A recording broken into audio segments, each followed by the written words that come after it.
How long till I'm reading copy? I'm trying, okay? There's a big story here. I feel it. Yeah, I need to feel it right here. I know that, and I'm going to do my best to make that happen. All right? Oh, excuse me. Legal Affairs Desk. Lee Strobel? Speaking. Yeah, this is Bill Craig. I'm sorry, who? Bill Craig.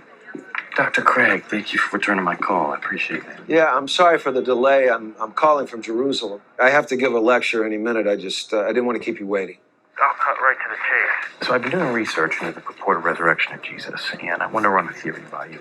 Maybe the reason That the tomb was empty was because Jesus' body was never there in the first place. because we know that the Romans used to throw the bodies of crucifixion subjects to the dogs, right? Well, there's no evidence for that, but there are specific records that didn't happen to Jesus. And what records are those? Well, actually, the earliest recorded accounts tell us that Jesus was properly buried in a tomb. And the Romans did allow for burial of some crucifixion victims. But then there's something that still doesn't add up To me about all of these supposed eyewitnesses. that claim to have found Jesus' empty tomb. What, the fact that they were all women? Yeah, because we know that according to Jewish customs, women were deemed to be unreliable witnesses. Am I right? Well, true. So why did all four gospel writers record that it was women who discovered the empty tomb? I'm asking you that. Well, if you were a first century Jew making up this story out of thin air, then you would never say that women discovered the tomb. It would damage your case, not help it. Okay, so maybe we're dealing with the world's most inept disciple. Or maybe the disciples reported what actually happened and let the chips fall where they may. Okay, all right, but you have to admit here that there is a gaping hole in all of A this. gaping hole. I mean, the fact that the Gospels are filled with contradictions about the empty tomb. Okay, if I turned in a story that was this jumbled, I'd be out of a job. If we look through the Gospels, you start at Matthew. Okay, Matthew puts Mary Magdalene and some other Mary at the tomb. You flip over to Mark, he adds Salome. You go to Luke, he adds Mary, mother of James, and then some lady named Joanna. What is that? You need a Sherpa guide to sort your way through this mess. Sure, there are differences, but that doesn't trouble most historians. Why? Why doesn't that trouble? It troubles me. It should trouble them. Because the core of the story is the same in all four. After Jesus is placed in the tomb, it's visited on Sunday morning by a small group of women, and they find the body is gone.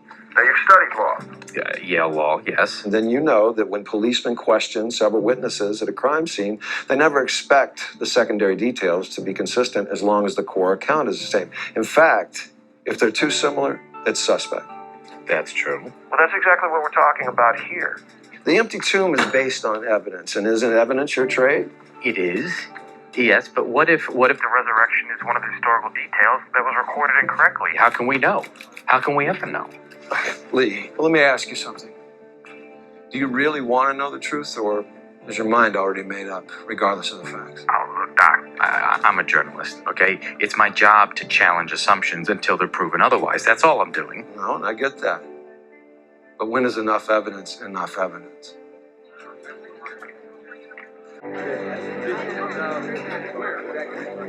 Hey, just because they said they saw Jesus doesn't mean they actually did. I'm sorry, was that for me? Maybe the eyewitnesses of the resurrection, maybe they're delusional. You know what I mean? Maybe they only thought they saw Jesus. Or maybe it was like mind control or brainwashing. Rod! You need to see a psychologist. Oh, you think I got a screw loose? Yeah, well, that's another story. But if you're talking about first century mass psychosis, you need to talk to a psychologist. I'm already ahead of you. Rod! Hey, I need you to find me a good psychologist to interview.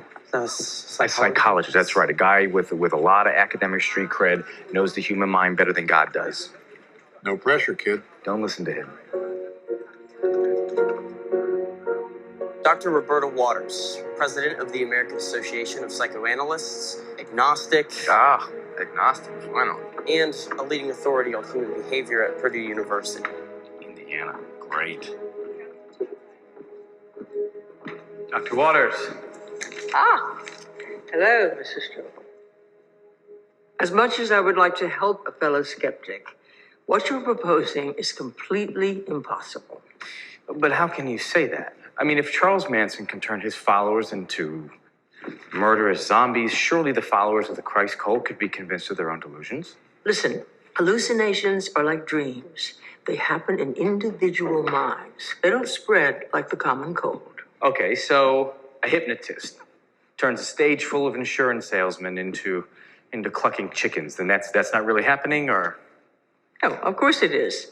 The power of suggestion can be very profound, but it's one thing to be mesmerized into making animal noises. It's quite another for 500 people to have the same dream. To be honest, that would be an even bigger miracle than the resurrection itself. And without an empty tomb, you and I, we're not even having this conversation. If Jesus recovered from his injuries, that solves that problem. All these people could have easily seen him, yes? Yes, but I'm afraid that's not a brain issue. You need to speak to a medical doctor. Of course. Dr. Waters, again, thank you for your time. You've been most gracious. But before you go, may I ask you something? Sure. It's about your father. I'm just curious what your relationship with him is like.